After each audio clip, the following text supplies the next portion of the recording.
Hmm. Hello, Jacksonites, and welcome back to my Honda-thon, episode 8, I think.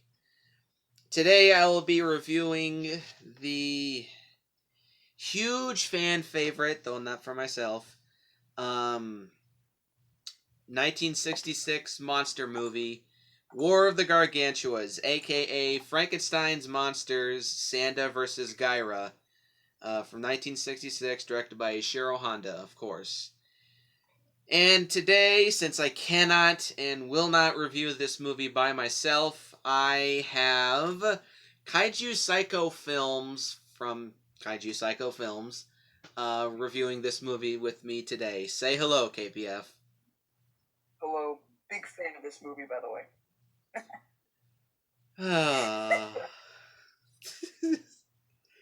if you There are cannot bad tell, parts. if you cannot tell, Jackson Knights, I am very, very, very nervous about reviewing this movie. Not because I like it, but because I am very scared of the reaction that I may potentially get from fans when they see my rating for this film. By the way, if you do notice that it seems to be unnaturally bright in here today, that's because we have snow.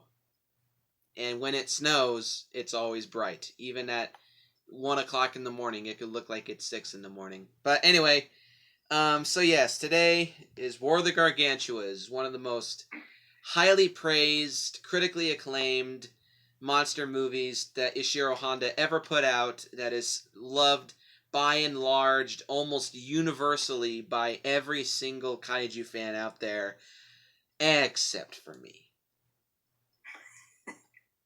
I've stated a couple of times before in the two favorite and least favorite chats that I did with Justin Tang.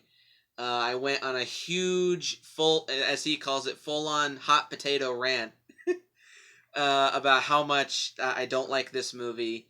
It's one of my least favorite kaiju movies of all time. I just don't like this movie. I don't at all. Um, so let's get on with our history of this film, shall we? KPF, go ahead. What's your history with War of the Gargantuas? Well, my history with like watching it and stuff.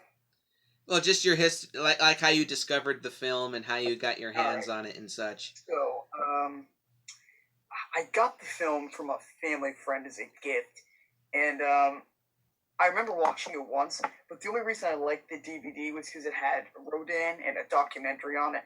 Which So is I a always great kind of skipped documentary. over it. That's a great documentary. Bringing Godzilla down to size. That's a very, very Yeah, fascinating documentary. yeah. I remember watching it, and I found out about it when I got it as a gift, so I had no idea what it was. So I popped it in one day. I don't actually have a lot of memories of me watching it the first time, but I remember liking it. Well, my history with War of the Gargantuas is a little more complex. Um, it goes back to James Rolfe when he did his Godzilla Thon.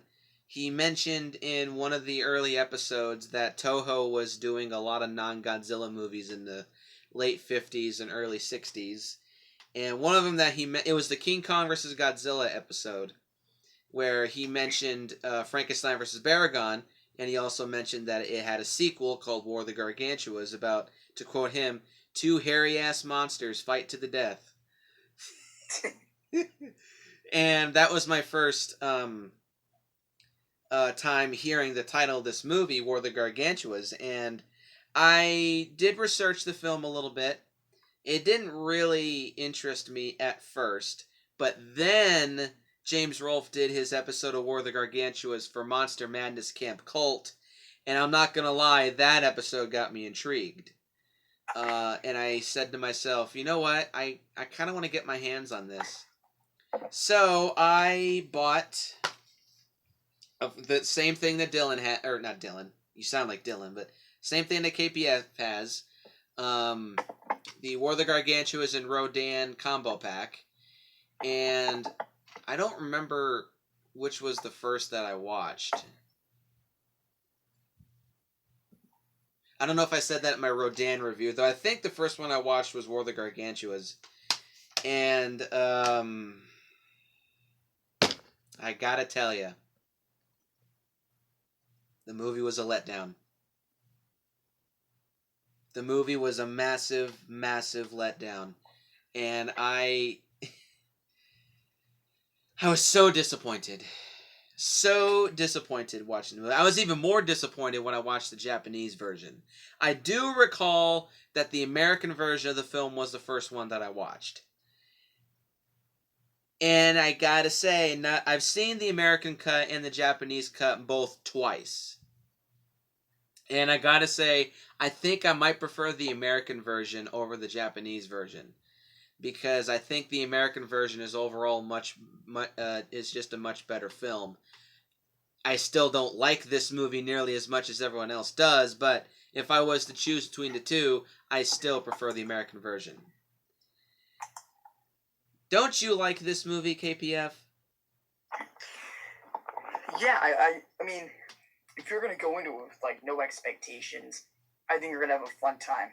It's certainly not amazing, but it's sort of interesting. I kind of like the whole idea of like two brother monsters, and one being like a dumbass, and the other one trying to like stop him from doing it. It's kind of interesting. I have tried. I have tried so many times. So many times to like this movie. And I've tried so hard to like this movie. But whenever I hear somebody review this movie and say, oh, it's one of the best monster movies ever made, it's one of Ishiro Honda movies best made. Did I say that? It's one of the best Ishiro Honda movies ever made.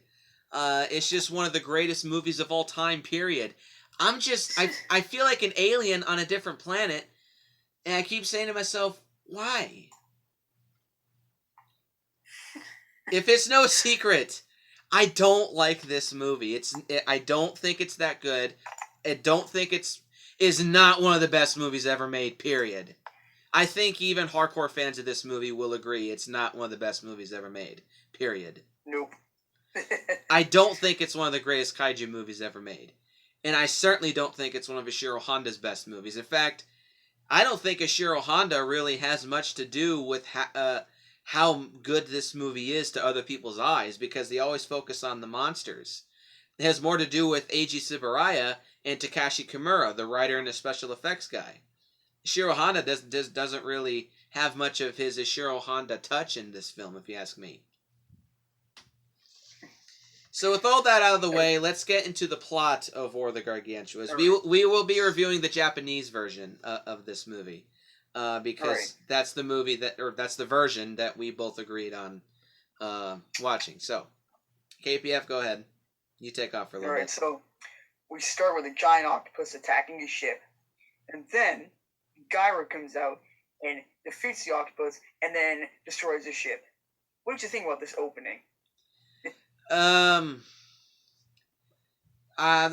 Whenever I watched the opening scene to this film, I just kept saying to myself, either somebody has a giant octopus fetish, or there is just like a major giant octopus problem in the Showa Godzilla universe. Yep. But you know what? It kind of felt cliche to me to open with like a ship being attacked. But that even happened in later Heisei Godzilla films too, I'm pretty sure, right? Yeah. Yeah, 84 Godzilla started out that way too. Yes, I wholeheartedly agree. Is that the opening scene to this movie, it feels very, very out of place. I also think it is a bit of a clunky way to introduce the main villain of this film, which is Gyra, the green Gargantua. So after the ship is destroyed, well, there is one survivor, and he is picked up by... Let's see. He's picked up by a hospital, but he is interviewed by Dr. Stewart, played by the gloriously horrendous Russ Tamblyn. Oh, God, Russ Tamblyn in this movie. And also interviewed by, I can't remember her name, but Kumi Mizuno's character from Frankenstein vs. Baragon. Granted, this would make more sense if I had reviewed Frankenstein vs. Baragon first, but I didn't. So I'll explain exactly who Kumi Mizuno is more when I review that film. But She is a recurring character from the previous film. War of the Gargantuas is actually a sequel to Frankenstein versus Baragon. It's a loose sequel, but it's still a sequel nonetheless. Yeah, you know what? I've actually never seen Frankenstein versus Baragon. Oh, it's So awesome. because it's good. Oh, it's awesome. It is All right. awesome. Because they in the Japanese thing, I noticed they always refer to the monsters as Frankensteins and not Gargantuas. Like twice, I think they call them Gargantuas.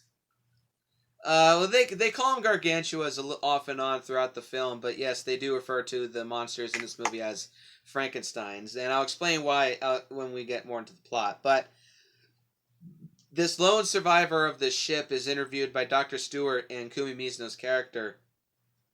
And actually, no, I'm going to look up her name. Because I can't remember it for the life of me. Akemi Togawa. That's her name. Akemi. Okay, so Dr. Stewart and Akemi interviewed this sole survivor, and he says that I was attacked by what looked like Frankenstein. All my colleagues were killed and eaten, and I was the only survivor. A whole bunch of shredded, tattered clothes are recovered by the Japanese military, and they look like they'd been chewed on and spat out. So after this, Gyra makes a very quick appearance when he rises up out of the ocean when he's pulling out some fish nets, I guess, to get at some food. And the public releases a photo of him saying, "Giant green sea man out in the ocean, beware," or some shit. You know what? I actually kind of like the opening, and here's why. Because I kind of like that it just jumped right in, and I really like the scene where there's like that little sailboat, and then you can see Gyra's face like looking up. I thought. Oh yeah, that was actually kind of a cool scene, I'll admit. Yeah, but then the whole fishnet thing was like it was like a big game of tug of war, and it just looked kind of stupid. So after that, Gyra scares the shit out of a couple dudes in a sailboat when he is like going up to the surface and saying, "Hello, I see you." And I think these two sailors are either eaten or one of them is eaten. And so sometime later after that, Gyra rises out of the ocean and he attacks an airport, which I'm not gonna lie, it's probably Gyra's sole alone best scene in this film. I'm not gonna lie. He goes on a little rampage and he ends up smashing his hand through a building and picking up a woman and gulping her down. Munch, munch. Yeah, you know what?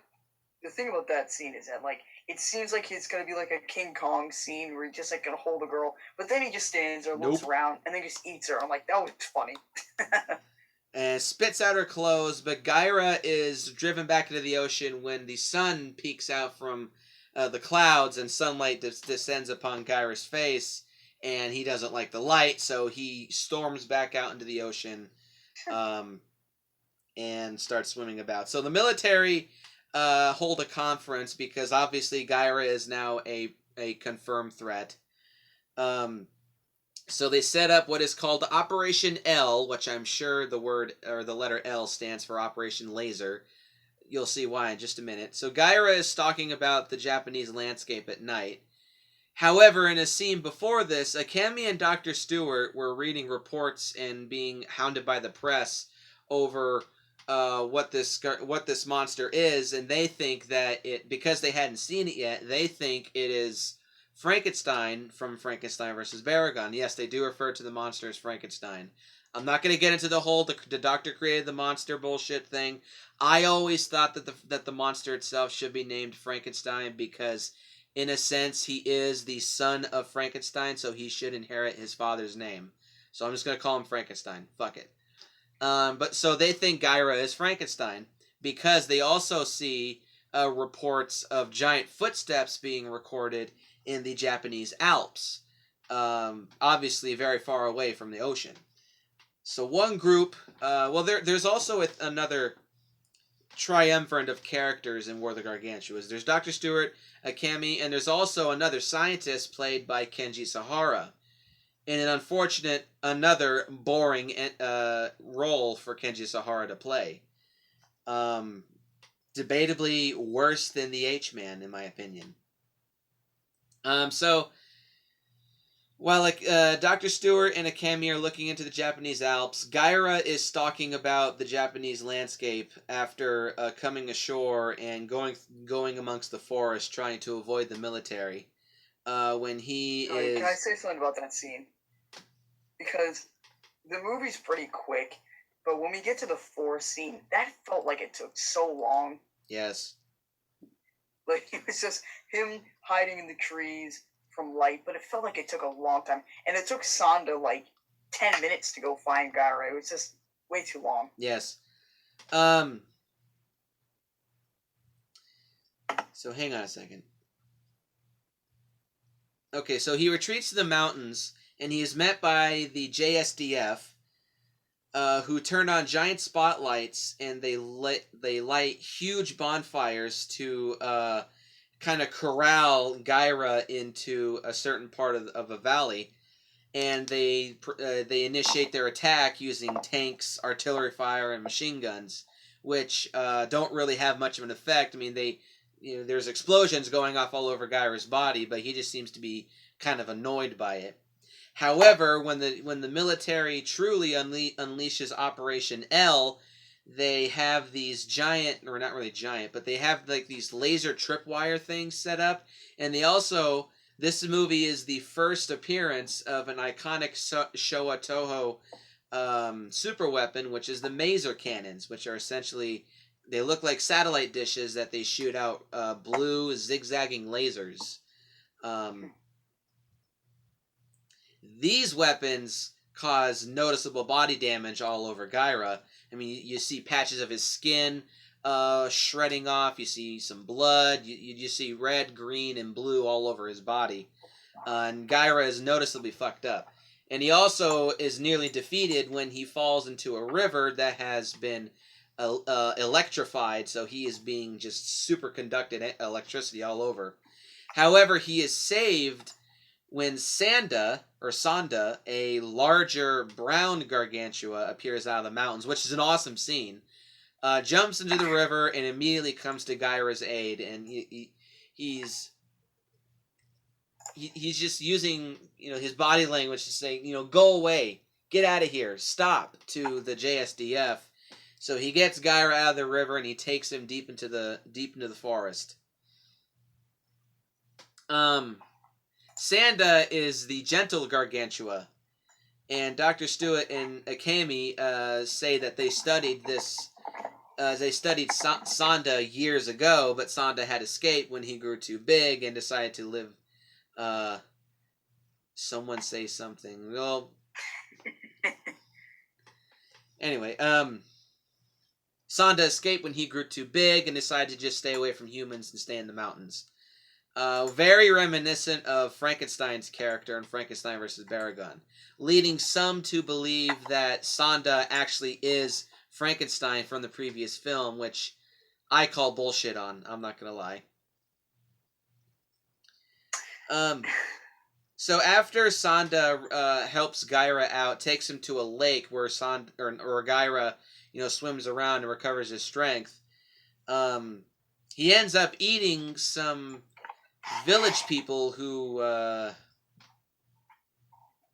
some boaters and just some tourist people, and swallows them all up, and after breaking his leg in the process of saving Akemi's stupid ass, Sanda shows up and sees the torn clothes all over the place, and in a moment of rage rips out a tree and starts beating the shit out of Gaira. But Gaira, being smaller and more agile, overpowers Sanda and runs off back to the ocean, with Sanda following slowly behind in suit because of his broken leg, which is an aspect about this plot that I absolutely hate, is Sanda getting his leg broken. Honestly, it almost looks like that scene happened by accident. I agree, but they left it in because it looks so good, and it does look like it hurt too. Because I actually saw Sanda's leg like kind of bend when that boulder hit him. Anyway, while all this is going on, Dr. Stewart has deduced that Gaira and Sanda aren't technically brothers, as Gaira is more the genetic clone of Sanda, and he deduces that a piece of Sanda had ripped off of his body and somehow made its way to the ocean where it fed on protein-rich plankton and grew to gigantic proportions and became much more violent and animalistic because it grew up in a survival of the fittest type environment. Whereas Sanda, he's more docile because he at first was raised domestically. However, he escaped and he learned to live off the land. So while he is still somewhat of an animal, he has more human-like tendencies because he's seen the good side of humanity. All Gaira has witnessed is the bad stuff. It's actually some pretty deep stuff that I do admire about this film. And pretty much the rest. Oh, and also Dr. Stewart is attempting to convince the military that Gaira needs to be killed, but he keeps trying to convince the military to leave Sanda alone because he thinks Sanda is a good monster, which he is. It's very obvious that Sanda is good. However, the general of this movie, played by Jun Tazaki, is an asshole, and he just keeps saying, "Nah, we'll just kill both." Even when it's stated, even if a tiny piece of these monsters survives, they'll just grow into a new one. Nah, we'll just kill the monsters. Nah, we'll just do it our way. Nah, we'll just kill the monsters our way. We hear what you're saying, but we're choosing to ignore it. Nah, we'll just kill the monsters our way. So Gaira appears in Tokyo and is about to kill both Dr. Stewart and Akemi when Sanda arrives and saves them both, trying to calm his brother down, but Gaira is just totally gone in his head, and the two end up in an extremely violent fight that just utterly tears Tokyo to pieces.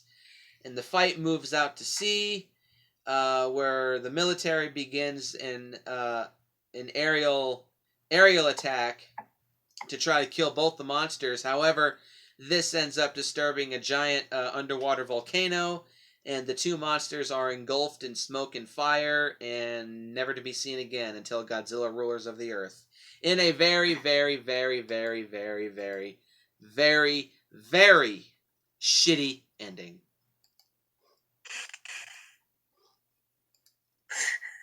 So what are your thoughts on this plot, KPF? What are my thoughts on what? What are your thoughts on the plot? I mean, I like it. I don't like the stupid military guy because he's like very generic. Like, listen to the scientist. He's probably right. He's a Frankenstein expert. But I mean, I really like the whole brother dynamic. It was kind of interesting. And then eventually Sanda gave up all hope that his brother was going to be fine. So he just had to fight him. And also one thing, you can tell during the fight scene that that's Haruo Nakajima in the Gaira suit. Yes, Haruo Nakajima did play Gaira, and also Hiroshi Sakita was the guy who played Sanda, who was Haruo Nakajima's preferred kaiju combat partner. He also played Gabara in Godzilla's Revenge. See, what other... Hang on a second. What other kaiju did he play? I gotta look this shit up again.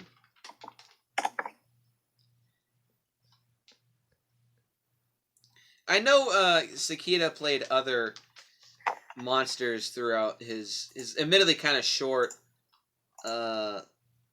career as son. Oh shit, I don't know. I don't freaking know, but he played other monsters. He wasn't as prominent in Toho kaiju stuff as Haruo Nakajima was, but I definitely do think that his best performance is Sanda.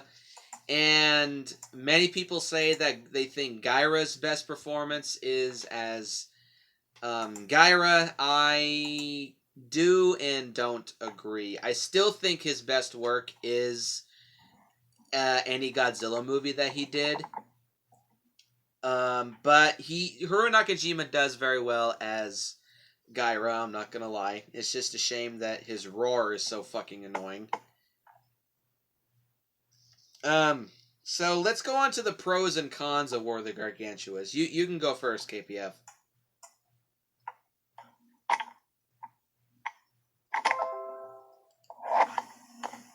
Oh, looks like my audio is off.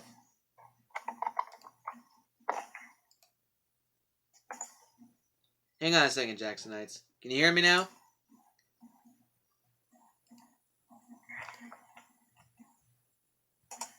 I don't think I can. Fuck. I knew this would happen. 1 second, Jacksonites. Looks like my audio is not working.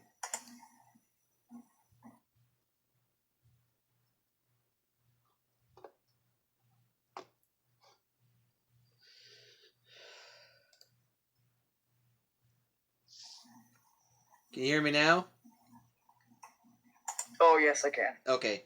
Yeah, that's what I was afraid of. My audio is gonna go in and out, so if it does, just remind me. Okay, so what are your pros and cons for War of the Gargantuas? I'll start with my cons, I guess. One of the things that I noticed in a couple scenes, especially the one where Gyra's like leaving the airport, the suitimation looks a little weird. Like when he was running away, it felt like it wasn't slowed down enough. And I noticed that with a few parts, it looks like they're moving a little too quick. Like not like Raids Again too quick, but it just didn't look right. Well, I kind of just accepted it because Gyra and Sanda are more smaller kaiju. Gyra is credited as being 25 meters tall, and Sanda is 30 meters tall, so I do think it does make sense that they would move quicker because they're a lot smaller than, say, Godzilla, who in the Showa series was 50 meters in height. But yeah, I definitely do agree that the fact that Gyra and Sanda, they move around so quickly, it looks like there wasn't any camera tricks that was utilized to... It was only in a couple scenes it just looked weird, though. Yeah, I definitely do agree. What else? I feel like the story could have benefited from another character. Like the doctor was fine, and his assistant or whatever her name was fine, but like in terms of like humans, it just felt kind of dry. Yeah, I feel like that's a fault of Takashi Kimura. He's good at writing monster stuff, but I don't think he's the strongest human writer. Though I definitely there's a couple exceptions. He wrote Rodan, and the human characters in that movie are great. But I just don't think he was the greatest at writing human characters, and I actually think this is the worst example of Takashi Kimura's human characters in his scripts, without a shadow of a doubt. I really can't think of anything else. It was just very it was very okay. There wasn't a lot of bad stuff about it. Like, what are your cons? I want to hear yours. My cons? I feel like the film had very imbalanced pacing. The stuff with the monsters was moving along perfectly fine. It actually moved along at a very brisk pace. I never really was bored watching the monster stuff, except for a couple of scenes. The setup and the attack on Operation L, while it is a great spectacle to watch, I think it goes on just a little too long. Yeah. I also think that the final battle between Sanda and Gyra goes on a little too long. Though I'll get to the monster battles in just a minute when I get to the pros, but it also is a double-edged sword. Yeah. One thing about the monster battles, though, is that, especially in the final battle, the battle doesn't really seem to have any variation. It's just them tackling one another. Like, yeah. I feel like other battles have, like, I don't know, like, better choreography, but, like, this one just felt kind of sloppy. Well, a lot of this fight was improvised. Eiji Tsuburaya just said to both Nakajima and Sakita, go to town, have fun, just destroy shit. Well, I mean, I guess you could say, like, the fights shouldn't be, like, like it's a martial artist or some shit. But like, I don't know, it felt kind of repetitive. Yes, I agree. This may be a bit of a nitpick, but for me, it drives me absolutely insane. Con number 2 is that Gyra's roar is so goddamn annoying. It's Rodan's roar, but it's just sped up. It's also the Gyra's roar was also reused for Red King in the original Ultraman franchise. Actually, it works better for Red King in my opinion, but Gyra's roar, like you said, yeah, it is Rodan's roar sped up. It's like, no, I'm not gonna imitate it, but it's a very grating sound, and at times half of the soundtrack in this movie is either the maser guns firing or it's Gyra's roar, and it gets so aggravating to listen to.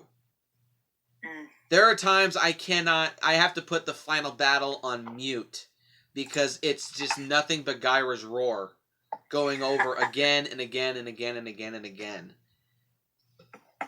Yeah, but I noticed that with a lot of the Toho movies, they recycle Rodan's roar. Like they recycle Varen's roar even more. Yeah, but like the Heisei Ghidorah, they totally took away the awesome Showa roar, and then they just gave him the high pitched Rodan roar. Yes, that was kind of what they did with Gyra. Con number 3, the ending sucks. I'm sorry, the ending really sucks. It has Son of Kong syndrome. It's just a giant volcano or a giant earthquake that comes right out of butt the fuck nowhere.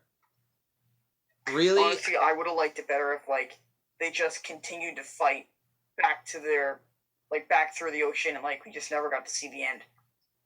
Yeah, because it would have been. It's still. This was for a movie called War of the Gargantuas. The war was 15 minutes. Yeah. I mean, if they kept fighting, but they just went off into the distance in the ocean, we didn't see it. I don't have a problem with ambiguous endings as long as they're done right. This one is ambiguous just because for the sake of having an ambiguous ending. It's like, are they swallowed up by the volcano, or are they still going to continue to fight? Even though they're swallowed up by hot fire and steam. I'm just like, really? Are you that lazy? And that's another thing. I think the ending is really lazily put together. They just had to figure out some kind of cop-out ending. And so they watched Son of Kong, and it said, oh, giant earthquake, swallows them up. There you go. And I'm also not going to lie. I would have loved to see Godzilla vs. the Gargantuas, which is a film they apparently had planned to be made. I would have loved to see that. That would be cool. But no. One thing I gotta actually say, it's a little bit of a nitpick, but the female character who knew Sanda as he grew up, I feel like her reaction to Gargantua's dying was kind of underwhelming. Subdued. You'd think if she had spent with this Frankenstein monster since its birth, she'd feel a little more attached to it. They were defending Sanda the whole movie, and then he's dead, and they're like, oh, whatever. Yeah, I agree. Well, I'll get to Kumi Mizuno when I get to the pros. But speaking of which, con number 4 is, aside from Kumi Mizuno, all the human characters suck. Dr. Stewart, a.k.a. Russ Tamblyn. Oh, God, Russ Tamblyn. I didn't mind him. I can't stand Russ Tamblyn, because okay, his performance is better in the Japanese version, I'll admit. It's worse in the American version. Russ Tamblyn apparently did really not want to do this film. And it is plain as day that he did not want to do this film. In my opinion, it is sort of bland. It's very bland. It's very one note. He's very one-dimensional. He speaks in the same monotone voice the entire film. He's like a 60s version of Keanu Reeves. Russ Tamblyn is just really not good in this film. Again, he's better in the Japanese version, but still, he's not much better in the Japanese version. Jun Tazaki as the general. His name is never given in this film, which have led some people to say that it's the same general from King Kong vs. Godzilla. And I can actually kind of see where people are coming from, but ultimately I do not think it's the same character. I hate him. I absolutely hate him. In fact, I probably have to say he's probably my least favorite character in this entire film. Because he's a major, giant asshole. Because like I said earlier, all he wants to do is just kill the monsters. No, I'll do it my way. We'll do it our way. We're gonna ignore all this input that you're giving us. Our information is better because we're the military and you're just scientists. Well, if you destroy them, more pieces may arrive. Well, we'll just use napalm. But what about the village? What about the forest? Well, we'll just regrow trees. That kind of attitude. He reminds me of a Japanese version of Major Hicks from Godzilla 1998. Very arrogant, very cocky. Do it this way. Shoot in my way, or it's my way or the highway. And shoot first. Keep shooting and never ask questions, even when you have a gun to your head. And hey, I like Packard. Yeah, actually, you know what? I'll take that back because at least Packard had some sort of allegory thing for Vietnam and something. Like, a lot of these people are just like, shoot to thrill. It's like, kill it just because. Oh, and Jackson, if you're wondering, me and KPF are referring to, was he a colonel or a lieutenant?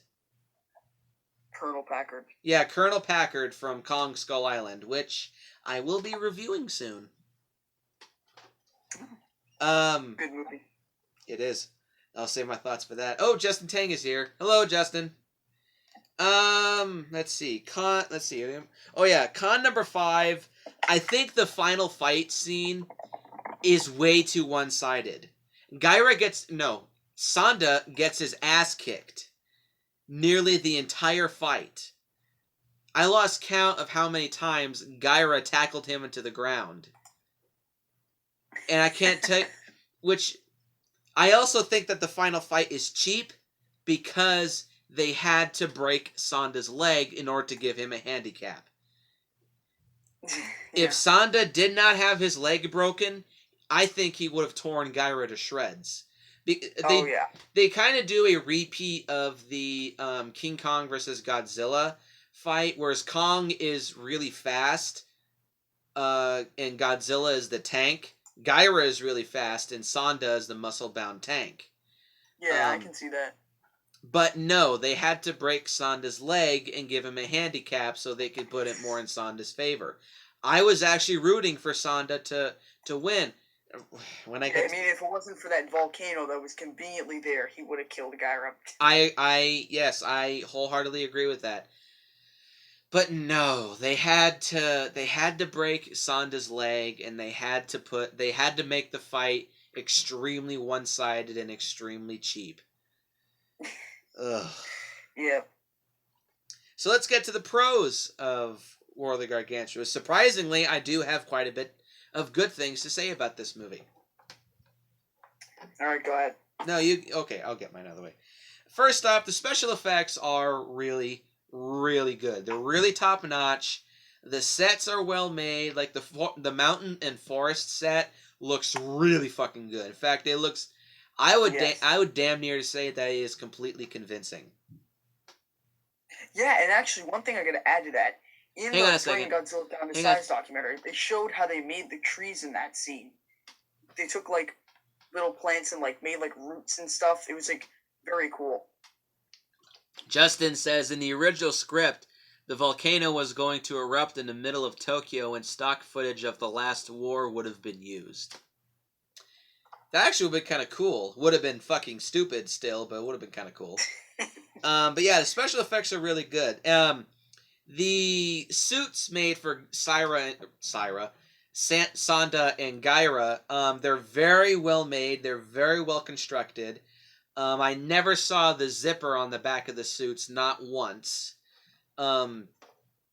You could tell that they were much less bulky. Well, they're still a little bulky in the chest and shoulders area, but they were much less bulky and they're a lot more flexible than a Godzilla suit. They probably weighed about 50 pounds apiece, but it's still very obvious they were much more maneuverable. And also the makeup that they used for the Gargantua's faces is really good. It was both makeup and a mask. Everything down here was a mask, but everything up here. Have you seen the original designs for Sonda and Gyra? They would have looked a lot more humanoid and would have resembled the Gillman. No, Justin, I have never seen the original designs for Sonda and Gyra. But, so anyway, everything up here was just makeup. So both Haruo Nakajima and Hiroshi Sakita, their real eyes can be shown. So they don't have to just kind of blindly flail their arms about. They can actually see what they were doing, and they can also express using their eyes, because mammalian creatures obviously use a lot of facial expression, just like humans. So you can actually see their real eyes and figure out exactly what they're thinking. And I kind of like to think that I am very good at reading body language. It's actually kind of thanks to monster movies. And there's a few scenes. Okay, so Sakita also played Ebera, Gorosaurus, and Godzilla in Son of Godzilla. Oh yeah, that's right. That's because the Godzilla suit in Son of Godzilla was too tall for Haruo Nakajima. So anyway, yeah, the suits are very well constructed. It's kind of a shame that that type of suit / makeup stuff isn't used more often in kaiju stuff today. Next, pro number 2 is Sonda himself. I love Sonda. Sonda is such a badass, in my opinion. Like I said earlier, the scene where Sonda shows up and he saves Gyra from the military, I think that might be my favorite scene in the entire film. Yep. It is, part of it is because of the music, because it sounds very heroic and it sounds very triumphant, and just in general, like, Sakita is acting his ass off when he's doing that, because he's acting like a concerned human looking out for one of his kind. And his body language, it's kind of angry, but it's more kind of, I want to say authoritative, for lack of a better word, but it's assertive. Yes. Justin's favorite scene is when the fisherman screams when he sees Gyra in the water, going, "Hey, I see you." But anyway, when he turns back in the military, his body language is like get the fuck out of here, get out of here, stop, leave him alone. And when right before Gyra and Sonda go off in the forest, he raises his arms and he roars, saying like, "Back the fuck off." Which is awesome, and the music definitely helps too. Side note, I'm not the biggest fan of the soundtrack for this movie. I kind of feel like it is very repetitive, because apparently the soundtrack itself, it's about 8 minutes of music. It's just slowed down and sped up and jumbled around throughout the entire film. And I definitely did notice upon this most recent viewing is that the music is not amazing, in my opinion. There's a couple tracks, and like the opening track to this movie is awesome. It's very ominous. Yeah. It's very creepy. It's very badass, and it kind of tells you like, oh yeah, this is going to be a war. There's some shit coming afoot. Yeah. Actually, no. Keep going. So anyway, to finish up, Sonda. Hang on a second. I gotta click something out. There we go. Sonda is a total badass, and I think he's one of my he's one of my runner-up favorite Showa monsters, and it's a damn shame how underutilized he is in this film, how underutilized he is in general. In fact, I think the Gargantua brothers, they reached their peak in my opinion, the Godzilla Rulers of the Earth comics, where they actually have more than just like sideline roles. They actually do engage in some combat, and it's also great to see them work together. But no, we see the two fight, and while Sonda is still great in this film, I think a lot more could have been done with him, in my opinion. Yeah. Pro number 3 is Kumi Mizuno's character. Kumi Mizuno does a great job portraying her character in this film. I still think her character is a little better in Frankenstein vs. Baragon, but here she still does a good job. I still think she's a little dumb at times because she keeps putting herself in danger. Yeah. Justin Tank says, I thought you didn't like her as a Kami. Well, Frankenstein vs. Baragon opened my eyes up to her, and upon rewatching this movie, yeah, I have to agree, she is a pretty decent character. She's the only human character in this movie that I think is good. But she does a good job. She does a really good job. Though, again, I still do think she's dumb because, like I said, she keeps putting herself in danger. Not as bad. Well, you know what? That's one thing that I like. I understand why her character like wants to go try to save Sonda, but like in the final battle, it was just kind of stupid for her to go out there. Yeah, that's the main. That's the main scene that I think of when I think she's being stupid, is because she runs out in the middle of the streets, knowing most likely that it is Gyra, but she still says it might be Sonda, but no, it's Gyra. And also, she's not as stupid as Yuri from GMK. In fact, I finally figured out why I don't like Yuri in GMK is because she keeps putting herself in danger. She keeps going where the monsters are fighting and going in places where it's most likely they're going to smack into because they're giant monsters fighting. She keeps putting herself in danger. She keeps putting herself in restricted areas. She gets herself nearly arrested. She gets herself killed, and she gets other people nearly killed 2 or 3 times in the film. But that's a different story. But overall, Kumi Mizuno is a pretty decent character. Let's see. Pro number 4 is, well, I think it's still very one-sided. The final monster battle is, yes, it is kind of fun. It's very animalistic. It's very violent. It's very fast. There's a lot of shit being broken. There's a lot of fast movement. It is a pretty fun fight, and I don't know if it's true or not, but apparently Adam Noyes stated that the fights in War of the Gargantuas inspired Attack on Titan. Yeah, I can see that. I'm not an Attack on Titan fan, don't get me wrong, but yeah, I can see where the inspirations came from War of the Gargantuas for Attack on Titan. Have you seen either of the Attack on Titan movies? Nope. Unless you're a diehard fan of the anime, don't. And also, pro number 5 is that the attack scenes during Operation L, while yes, I still do think they go on a little too long, they are pretty entertaining. Though, unfortunately, they would be those shots of the Maser cans would be reused so many times in later Godzilla movies as stock footage, especially in Godzilla vs. Gigan. But the attack scenes... That movie is like the motherload of stock footage. Yeah, it's still one of my favorite Godzilla movies, though. But yeah, even though they go on too long, it is still they are still fun scenes. And apparently Nakajima and Sakita actually got bruises, beating the shit out of each other. Though at least their bodies had air to breathe. Yeah, that doesn't surprise me. So what are your pros for War of the Gargantuas? So, kind of as I stated earlier, I do like the whole the brother dynamic and their like relationship there, because it's kind of an interesting relationship because like Gyra's like sort of different than him, and he has his own ways, and Sonda wants to help him, but then in the end of the day, Gyra doesn't give a shit about Sonda, so Sonda has to turn on him. It's kind of interesting. It's kind of a sad story.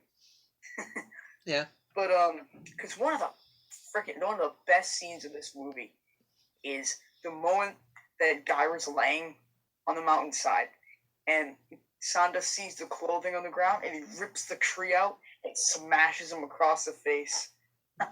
Yeah, that was a good scene. The music It's certainly like, helps too. yeah, it's like in that moment, it's like he just turns.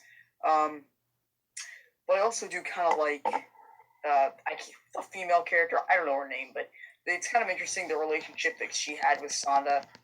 I think it's kind of cool. Yeah, it's better and more in Frankenstein versus Baragon, but here it's still good.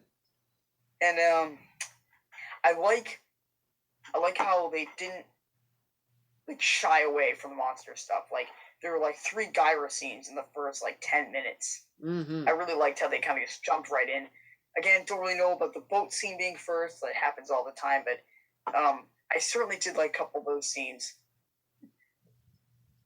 Oh, I just remembered I didn't really finish my imbalanced pacing con. I do think the pacing for this film is very imbalanced. The all the stuff going on with the humans is slower as all living shit, but Oh yeah, the stuff with the monsters moves along at a very brisk pace. yeah. Can I mention one thing in this movie that was so weird? Go ahead. When they had that whole scene where like there was a concert and they sang literally No. like they sang the whole song. Words get stuck in my throat. The words get stuck. Oh God. You want this banana wearing bitch to shut the hell up? Like, put this in the movie. You want this banana wearing bitch to shut the hell up? But the good thing is that you can tell there's a blue screen behind her, so some shit is about to go afoot. You know what? I actually kind of that's another scene. A couple things I like is I do like the suits. I really like Gyra's face. It almost in a couple shots reminds me of like the Exorcist girl's face for some reason. It's just like very like like I don't know, but like the one scene where like she's singing the song and you just see Gyra's eyes like come through like the opening of that or off like the balcony or whatever. I thought that was pretty cool. Yeah. I still prefer Sanda, but you know the suit for Gyra is very well made. I don't know what it is about Sanda's face. I just I don't know. Anything else? Oh, Justin Tang says the words get stuck in my throat isn't as bad as the song from Mechagodzilla 74. Nah, I gotta say words stuck in my throat is worse. Like I'm thinking about this. I'm watching this, and I'm like, oh, okay, it's gonna be 30 seconds. I'm like, well, that was 2.5 minutes of this lady singing. Oh, that song haunts all of our nightmares. But yeah, I'm more a fan of Gyra's suit than Sanda's for some reason. I don't know. I think it's Gyra just looks uglier. That seems to be another theme, is that whenever 2 people review this movie, one person prefers Gyra and one person prefers Sanda. I prefer Sanda as a character. I like Gyra's suit better. I prefer Sanda just in general.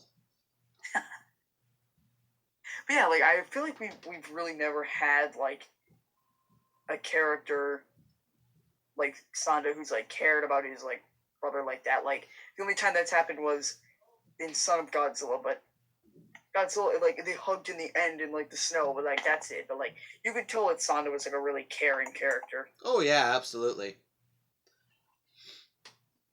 And but like rarely do kaiju have that kind of characteristics to them. Yeah. Again, Takashi Kimura, he's good at writing monster stuff. I mean, I would definitely think in terms of just the monsters alone, this is probably Takashi Kimura's best effort because he made the monsters into actual characters. It's just a shame that, admittedly, okay, I'm going to go this far. I think 95% of the film should have been only about the monsters. We have that 5% of human interaction, and that's it. Most of the movie should have focused on the monsters alone. in my opinion. Yeah, I don't know about 95, but no, but yeah, I get what you're saying though. I think that their relationship is kind of cool. And it should have been explored upon more. Which, another thing, this seems to be a recurring theme with the Shiro Honda movies that are non-Godzilla stuff. I think a TV series surrounding the Gargantuas actually would not have been a bad idea. No, yeah, that could happen. I mean, if they could make a live-action King Kong TV series nowadays, why not make a live-action War of the Gargantuas TV series nowadays? Yeah, this is a movie that I think, if like remade correctly, could be really good. Oh yes, this movie would benefit so much from a remake, in my opinion. Any other pros that you want to talk about? No, not really. Except the monster action was pretty entertaining. Everything else sucked. Okay, what do you rate this movie, and what are your overall final thoughts on War of the Gargantuas? What is your rating scale like out of 5 out of 10? I do it out of 10, but you can do it out of 5 if you wish. Okay, I'll do an out of 10 rating. I would give it I'm gonna say 6.5. Wow, that's less. Well, okay, I kind of have mine on a different scale. 6.5, huh? All right, how about this? I'll give it a letter grade. I would give this a B minus. Okay, that's more like it. So my overall thoughts on this movie, guys. I am sorry. I'm not a fan of this movie. I think it bores me, for one thing. I don't find it nearly as entertaining as most other people do. Because, like I said, well, I'll just get to my rating. I'm going to rate this film on 2 different scales, objectively and personally. Objectively, I cannot and will not give this movie a perfect 10. It's just not going to happen, because this is not a perfect film. If somebody was to come up to me and say that this movie is better than the original Godzilla, I'd look at them like they had Down syndrome. If somebody was to come up to me and say that this movie is better than Frankenstein vs. Baragon, I'd look at them like they had Down syndrome. So I will not be giving this movie a perfect 10, because it is not a perfect film. Aside from Kumi Mizuno, the human characters suck, the ending sucks, the music is repetitive, and the final fight, while it is entertaining, it is still very one-sided. It is still very one-sided, and it's still very cheap. I rate this movie a 7.5 out of 10 on an objective scale. It's got great special effects, it's got fun monster battles, Sanda is a badass, and Kumi Mizuno is great. On a personal level, I still do not like this movie very much. It bores me. I think it's incredibly overrated. It is not my cup of tea. It really would benefit from a remake, and I also would not be opposed to a TV series. It's got some good ideas, but unfortunately, they're just not explored upon enough to my liking. So that's why I rate it a 4.5 out of 10. I considered a 3, but I will admit there were things about this movie that I enjoyed more than my previous viewings, but still, I rate this... Ooh, KMR is live. I gotta get there soon. I rated a 4.5 out of 10. I'm sorry. I don't want to hear any negative comments towards me about my rating, because if you do give me any, you will be deleted. I don't give 2 shits. I don't want to hear any negative shit. They should be able to say negative shit. Just, it doesn't matter what they say. Yeah, but it still bugs me sometimes. So, post your comments down below. Let me know what you think. Hit the like button, hit the subscribe button, and share this video with your friends. Thank you very much to KPF, Kaiju Psycho Films, for joining me for reviewing this movie. Finally got another episode of my Honda-thon out. Do you have anything to pimp out? Nope, just give this movie a watch. Give it a chance. I think you'll be very satisfied with the monster action and the duo. But the human stuff, it's very throwaway. You don't want to promote your channel or anything? No, it's fine.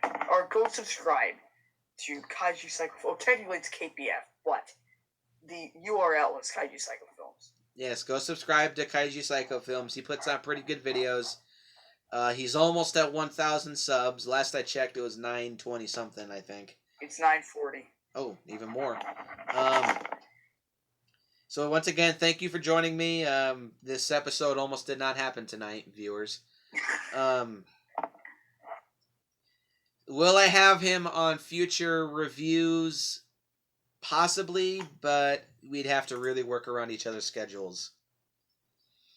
No, but honestly, this has just been a really bad week for me. That's fine.